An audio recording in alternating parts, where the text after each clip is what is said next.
sir আপুনি ঘৰতে কেনেকৈ সেলফ এক্সামিন কৰিব পাৰে আপুনি এখন মিৰৰৰ আগত থিয় হওক with a good light source য'ত এটা ভাল লাইট চ'ৰ্চ আছে পোহৰ জেগাত আপোনাৰ লিপছটো চাওক আপোনাৰ মুখৰ ভিতৰত চাওক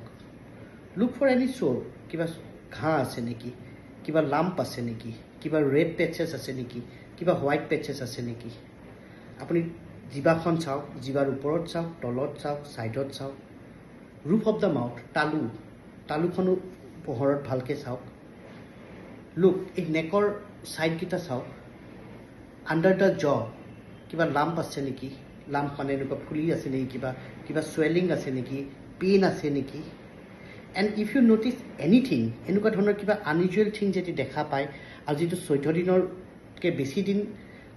আছে তেতিয়াহ'লে আপুনি ডক্টৰক পৰামৰ্শ লওক পাৰ্চিষ্টেণ্ট মাউথ চ'ৰ যিটো কিবা ঘাঁ